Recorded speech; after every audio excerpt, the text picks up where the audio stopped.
नालंदा विश्वविद्यालय एक ऐसा गौरवशाली इतिहास जिसके बारे में आज की पीढ़ी बहुत कम ही जानती है। एक ऐसा विश्वविद्यालय जो एशिया की सबसे बड़ी यूनिवर्सिटी हुआ करता था, लेकिन एक क्रूर और सनकी तुर्की शासक बख्तियार खिलजी ने नालंदा विश्वविद्यालय और इसके पुस्तक भंडार को जलाकर राख कर दिया था। महीनों तक विश्वविद्यालय जलता रहा। सबसे पहले इसे जलाने वाले के बारे में बात करेंगे, उसके बाद इसकी खोज कैसे हुई, उसके बाद अलग अलग विशेषताओं से अवगत करेंगे और सबसे पहले नालंदा को क्यों तहस नहस किया गया। यह इतिहास जानकर आपकी रूह कांप जाएंगी।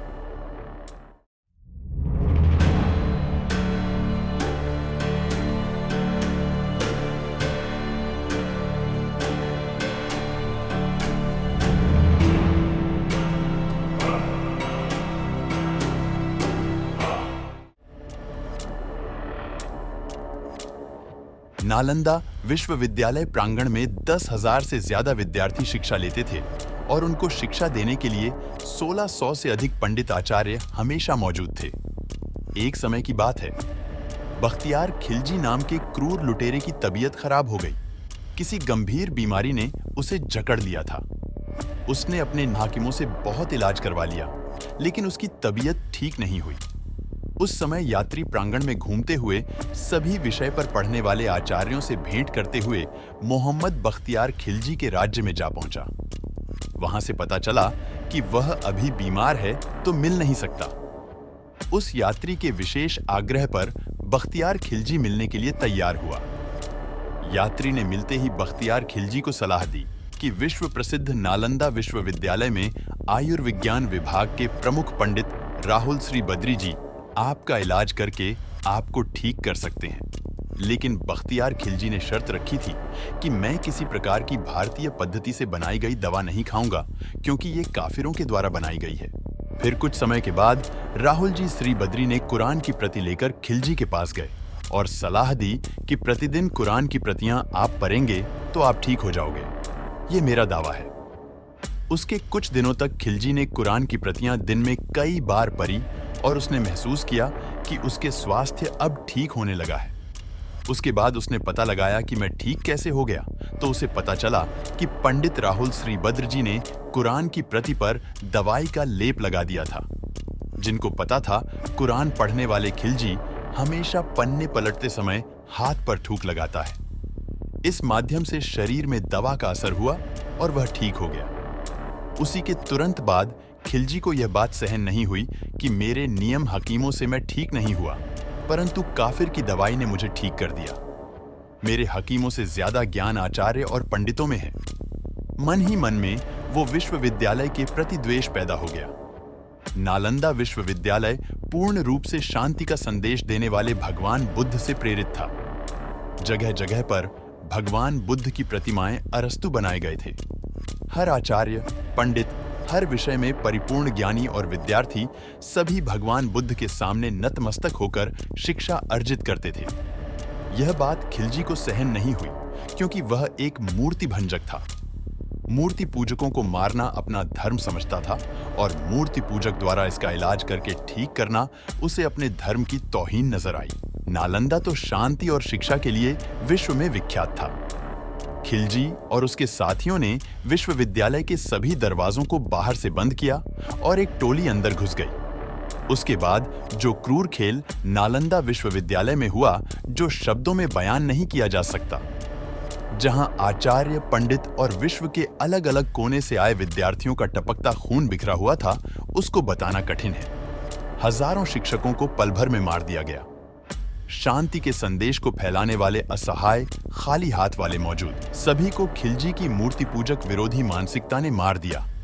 कुछ भागने में कामयाब हो गए तो कुछ महत्वपूर्ण पांडुलिपि को कपड़ों में छुपाकर अपने साथ ले गए, जो तिब्बत की ओर भागे और उन्हीं पांडुलिपि की सहायता से बौद्ध धर्म और शांति का प्रसार तिब्बत में हुआ। एक भयानक दृश्य देखा गया था, जो क्रंदन दृश्य 10,000 विद्यार्थी के साथ साथ सभी आचार्य, पंडित और शिक्षक को मार दिया गया। उनका कसूर यह था कि वह मूर्ति पूजक थे, मूर्ति में अपनी आस्था रखते थे। उन सभी मूर्ति पूजकों को मूर्ति पूजा का दंड मिला। नालंदा परिसर में किसी ने ऐसा होने की कभी कल्पना भी नहीं की थी। विश्वविद्यालय तो शांति का मंदिर था। जब सभी मूर्ति पूजकों को मार दिया गया तो खिलजी ने आदेश दिया कि विश्वविद्यालय के पूरे परिसर को आग लगा दी जाए, इसे खंडित करके तहस नहस कर दिया जाए। मनो यह विश्वविद्यालय कह रहा था कि मेरे बच्चों, अगर मुझ में जान होते तो मैं चल फिर सकता, सभी रिसर्च पेपर को छुपा देता ताकि मेरी आने वाली पीढ़ी हजारों सालों की मेहनत को अध्ययन कर फिर से ज्ञान प्राप्त कर सके। लेकिन मैं यह कर न सका। मुझे सबसे अधिक दुख उस समय हुई जब मेरे परिसर में मौजूद पुस्तकालय में आग लगा दी गई। उस पुस्तकालय में भारत का भविष्य था। धू धू कर जलते हुए परिसर में मौजूद तीनों पुस्तकालय की इमारत देखकर मैं खुद को रोक न सका और जोर जोर से चिल्लाकर रोने लगा। लेकिन मेरी कोई सुनने वाला न था। वहां पर सब मूर्ति पूजकों के विनाश करने वाले ही मौजूद थे। मुझे और मेरे परिसर को भी मूर्ति पूजकों के साथ मूर्तियों को सहेज कर रखने का दंड मिला। पूरे 3 महीने तक विश्वविख्यात पुस्तकालय में आग जलती रही और भारत का भविष्य जलते हुए उसके ताप को महसूस किया। इस खंडहर रूप देख जो बचा था वह धूल और मिट्टी के नीचे दब गया और अंदर ही अंदर इसके वजूद को मिटते हुए अंधकार में दिन बीतने लगे। फिर एक दिन ऐसा आया जब नालंदा की खोज करने वाले एक अंग्रेज अफसर को 19वीं सदी में एक चाइनीज यात्री की एक डायरी मिली, जिसमें उस यात्री ने नालंदा के बारे में कुछ लिखा था। एक दिन अंग्रेज अफसर डायरी में लिखे हुए पते पर पहुंचा तो उसे ऐसा कोई सबूत नहीं मिला, लेकिन वहीं टहलते हुए उसे कुछ 5वीं शताब्दी के ईंटों के अवशेष मिले। उसने अपने ही हाथों से खरोच कर देखा तो नीचे एक के ऊपर एक ईंटों से सजी हुई दीवारें महसूस हुई। फिर कुछ दिनों पश्चात उसने उस जगह पर खुदाई करके नालंदा के पूरे अवशेष को दुनिया के सामने लाया। चाइनीज ने डायरी में लिखे यात्रा के विवरण के अनुसार नालंदा विश्वविद्यालय में 1500 शिक्षकों के साथ 10,000 से भी ज्यादा विद्यार्थी अध्ययन करते थे। लगभग 108 विषय पर नालंदा विश्वविद्यालय में ज्ञान अर्जित करते थे। विश्व के कोने कोने से आने वाले विद्यार्थियों के अलावा अलग अलग भाषाओं में ज्ञान की व्यवस्था की गई थी। 100 से ज्यादा भवन और इमारतें बनी हुई थी। हर भवन में कई व्यवस्था थी।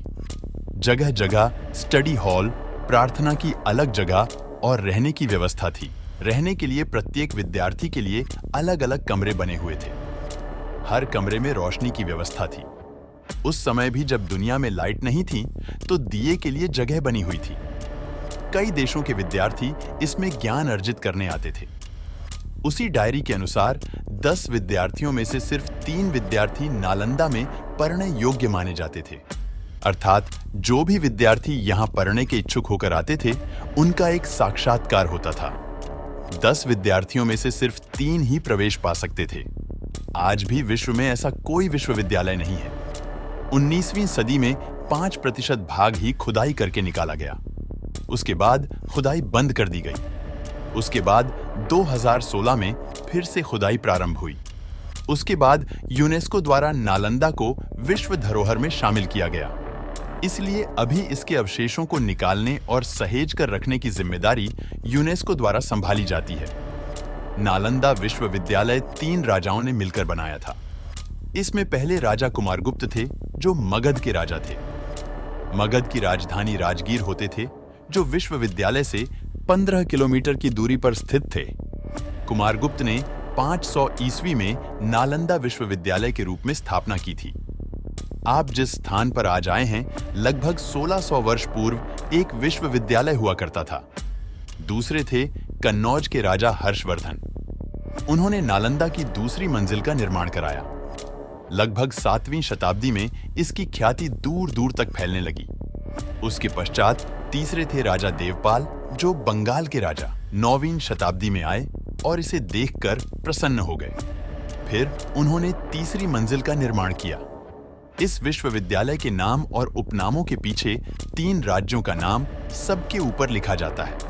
यहाँ छात्रों के रहने के लिए 300 कक्ष बने थे, जिनमें अकेले 1 से अधिक छात्रों के रहने की व्यवस्था थी। 1 या 2 भिक्षु छात्र एक कमरे में रहते थे। कमरे छात्रों को प्रत्येक वर्ष उनकी अग्रिमता के आधार पर दिए जाते थे। इसका प्रबंधन छात्रों द्वारा छात्र संघ के माध्यम से किया जाता था। यह विश्व का प्रथम आवासीय विश्वविद्यालय था। इस विश्वविद्यालय में 3 तरह के आचार्य थे जो अपनी योग्यतानुसार प्रथम, द्वितीय और तृतीय श्रेणी में आते थे।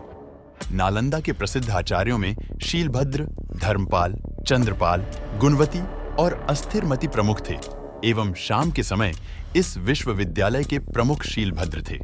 प्रवेश परीक्षा अत्यंत कठिन होती थी और इसके कारण प्रतिभाशाली विद्यार्थी ही प्रवेश पा सकते थे। उन्हें 3 कठिन परीक्षाओं के स्तर को पास करना होता था। शुद्ध आचरण और संघ के नियमों का पालन करना अत्यंत आवश्यक था। यहाँ महायान के प्रवर्तक नागार्जुन, बसुबंधु, ह्वेनसांग तथा धर्मकीर्ति की रचनाओं का सविस्तार अध्ययन होता था। छात्रों को किसी प्रकार की आर्थिक चिंता न थी। उनके लिए शिक्षा, भोजन, वस्त्र, औषधि और उपचार सभी निःशुल्क थे। राज्य की ओर से विश्वविद्यालय को 200 गांव दान में मिले थे, जिनसे प्राप्त आय और अनाज से उनका खर्च चलता था। विश्वविद्यालय परिसर के विपरीत दिशा में एक छोटा सा पुरातात्विक संग्रहालय बना है। इस संग्रहालय में खुदाई से प्राप्त अवशेषों को रखा गया है। उसमें भगवान बुद्ध की विभिन्न प्रकार की मूर्तियों का अच्छा संग्रह है। इनके साथ ही बुद्ध की टेराकोटा मूर्तियां और प्रथम शताब्दी के 2 मर्तबान भी इस संग्रहालय में रखे हुए हैं। इसके अलावा इस संग्रहालय में तांबे की प्लेट, पत्थर पर खुदे अभिलेख, सिक्के, बर्तन तथा 12वीं सदी के चावल के जले हुए दाने रखे हुए हैं। नालंदा में मौजूद पुस्तकालय पूरे 9 मंजिल विशाल था, जिसको कुछ इस्लामिक आक्रमणकारियों ने जला दिया और पुस्तकालय में 3 इमारतें हुआ करती थीं। उनके नाम हुआ करते थे रत्ना देवी, रत्ना सागर और रत्नी रजक। 12वीं शताब्दी में जब खिलजी की क्रूर और मूर्ति भंजक विरोधी मानसिकता ने इसे तहस नहस कर दिया, विश्व प्रसिद्ध पुस्तकालय में आग लगा दी और 3 महीने तक जलता रहा। मेरे देशवासियों, आपने उस लाइब्रेरी में क्या खोया वह आप अभी नहीं समझ सकते। हजारों वर्षों के शोध, लाखों पांडुलिपि, हजारों लाखों शोध के पेपर धू धू कर जल गए। 3 महीने इसलिए लग गए क्योंकि उस समय पेपर नहीं हुआ करते थे। अधिकांश पांडुलिपि और रिसर्च के डॉक्यूमेंट ताम्रपत्र पर उकेरे जाते थे। इस बारे में आप क्या सोचते हैं? हमें कमेंट में जरूर बताएं। आपको वीडियो पसंद आए तो लाइक और शेयर कीजिए और ऐसी ही अनसुनी, अनदेखी और अनकही कहानियों के लिए सब्सक्राइब कीजिए। रहस्य द सीक्रेट ऑफ इंडिया।